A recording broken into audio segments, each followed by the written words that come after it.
America Iran మధ్య కాసేపట్లో శాంతి చర్చలు ప్రారంభం కానున్నాయి. కాసేపట్లో ఇస్లామాబాద్ వేదికగా ఈ చర్చలు జరగనున్నాయి. ఇస్లామాబాద్కు ఇరాన్ ప్రతినిధులతో పాటు అమెరికా ఉపాధ్యక్షుడు జేడీ వాన్స్ చేరుకున్నారు. శాంతి చర్చలకు ముందు 2 కండిషన్లు పెట్టింది ఇరాన్. లెబనాన్పై దాడులు ఆపాలి, ఫ్రీజ్ చేసిన నిధులు విడుదల చేయాలనే షరతులు పెట్టింది. ఇక తమతో నిజాయితీగా చర్చలకు వస్తేనే సానుకూల స్పందన ఉంటుందని అమెరికా అధ్యక్షుడు జేడీ వాన్స్ అన్నారు.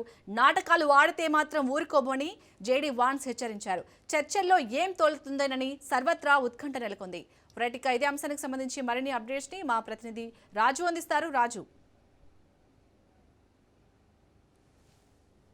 శాంతి చర్చల కోసం పాకిస్తాన్ వేదికగా మరికాసేపట్లో చర్చలు జరగబోతా ఉన్నాయి. ఇప్పటికే గత 2 వారాలుగా కూడా పాకిస్తాన్ మధ్యవర్తిత్వంతో ఈ 2 దేశాల మధ్య తాత్కాలికంగా సీజ్ ఫైర్ అమల్లో ఉంది. సో తాజాగా శాశ్వతంగా శాంతి నెలకొల్పేందుకు పాకిస్తాన్ వేదికగా ఈ 2 దేశాల ప్రతినిధులు పాకిస్తాన్లోని ఇస్లామాబాద్కి ఇప్పటికే చేరుకోవడం జరిగింది.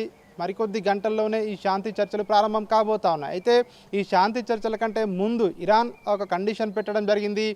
లెబనాన్పై దాడులు ఆపాలి, అదేవిధంగా అంతర్జాతీయంగా ఇరాన్కు రావాల్సినటువంటి నిధులను ఇప్పటికే ఫ్రీజ్ చేయడం జరిగింది. ఆ ఫ్రీజ్ చేసినటువంటి నిధులను వెంటనే విడుదల చేయాలని చెప్పి కూడా ఈ 2 కండిషన్లు ఒప్పుకుంటేనే శాంతి చర్చలకు హాజరవుతామని చెప్పేసి కూడా ఒక కండిషన్ ఉంచినటువంటి పరిస్థితి కనిపిస్తూ ఉంది. ఒకవైపు ఇరాన్ ప్రతినిధి బృందం ఇప్పటికే ఇస్లామాబాద్కు చేరుకోవడం జరిగింది. ఇరాన్ పార్లమెంటు స్పీకర్ ఆధ్వర్యంలో ఈ యొక్క బృందం అక్కడికి చేరుకోవడం జరిగింది. అదేవిధంగా అమెరికా ఉపాధ్యక్షుడు జేడీ వాన్స్ నేతృత్వంలోని బృందం ప్రత్యేక విమానంలో ఇస్లామాబాద్కు చేరుకోవడం జరిగింది. ఈ 2 దేశాల బృందాలు ఇప్పటికే అక్కడికి ఇస్లామాబాద్కు చేరుకోవడంతో ఇస్లామాబాద్లో హై అలర్ట్ ప్రకటించడం జరిగింది. ప్రత్యేకంగా పోలీసు బలగాలను మోహరించడం జరిగింది. ఎక్కడా కూడా అవాంఛనీయ సంఘటనలు జరగకుండా భారీ బందోబస్తు ఏర్పాటు చేశారు. నగరం మొత్తం కూడా రెడ్ అలర్ట్ను ప్రకటించడం జరిగింది. మరికొద్ది గంటల్లో అంటే ఈ శాంతి చర్చలు అవుట్కమ్ ఏ విధంగా ఉండబోతా ఉంది అని చెప్పి ప్రపంచం మొత్తం ఆసక్తిగా గమనిస్తూ ఉంది.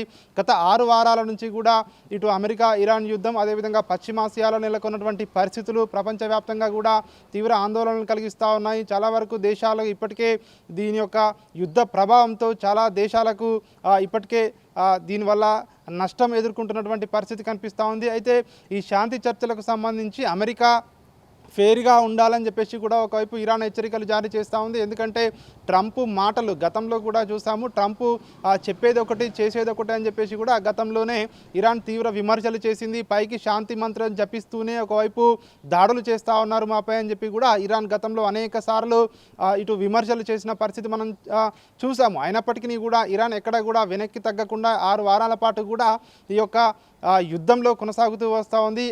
అదేవిధంగా అమెరికా వైమానిక దళాలు ఉన్నటువంటి ఇతర దేశాలపై, ఇటు అరబ్ దేశాలపై కూడా దాడులు చేసిన పరిస్థితి మనం చూసాము. సో తాజాగా పాకిస్తాన్ యొక్క మధ్యవర్తిత్వంతో ఈ 2 దేశాలు శాంతి చర్చలకు మరి ఎట్లాంటి అవుట్కమ్ రాబోతా ఉంది, చర్చలు సఫలమవుతాయా, ఎట్లా ముందుకు వెళ్ళబోతా ఉన్నారు అనేది ఇక్కడ ఒక ఉత్కంఠ అయితే కొనసాగుతూ ఉంది. దీనికి సంబంధించి ఇప్పటికే ఒకవైపు వీళ్ళందరూ కూడా ఇస్లామాబాద్కు చేరుకోవడం జరిగింది. అయితే ఇస్లామాబాద్లో రెడ్ అలర్ట్ అయితే ప్రకటించింది. నగరం మొత్తం ఇప్పటికే భారీగా అక్కడ బందోబస్తు అయితే నెలకొని ఉంది. దీనికి సంబంధించి ఒకవైపు ఇప్పటికే అమెరికా, అదేవిధంగా ఇటు ఇరాన్, ఈ 2 దేశాల ప్రతినిధులు అక్కడికి చేరుకోవడం జరిగింది. వాళ్ళందరూ కూడా మొదటగా అంటే పాకిస్తాన్ ప్రధానమంత్రితో భేటీ కాబోతా ఉన్నారు. అంటే ఏ దేశానికి ఆ ప్రతినిధి బృందం ప్రత్యేకంగా షెహబాజ్తో పాకిస్తాన్ ప్రధానమంత్రితో భేటీ కాబోతా ఉన్నారు.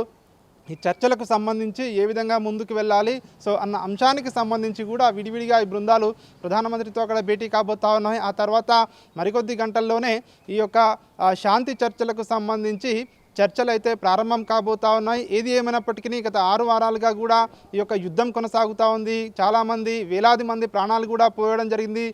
చాలా వరకు ఆస్తి నష్టం జరిగింది. చాలా దేశాల్లో కూడా దీని యొక్క ప్రభావం అయితే పెద్ద ఎత్తున కనిపిస్తూ ఉంది. ఇప్పటికే ప్రపంచం మొత్తం కోరుకుంటుంది యుద్ధం ఆగిపోవాలని చెప్పేసి. సో ఈరోజు జరగబోయే చర్చలు మరికొద్ది గంటల్లోనే ఈ చర్చలు ప్రారంభం కాబోతా ఉన్నాయి. ఈ చర్చల తర్వాత సో ఎట్లాంటి అవుట్కమ్ రాబోతా ఉంది, చర్చల ఫలితం ఏ విధంగా ఉండబోతా ఉంది, యుద్ధం మొత్తం అంటే ఇంకా తాత్కాలికంగా కాకుండా పూర్తిగా యుద్ధానికి ఫుల్ స్టాప్ పడుతుందా లేదా అనేది తెలియాలంటే మరికొద్ది గంటలు వేచి చూడాల్సి ఉంటుంది.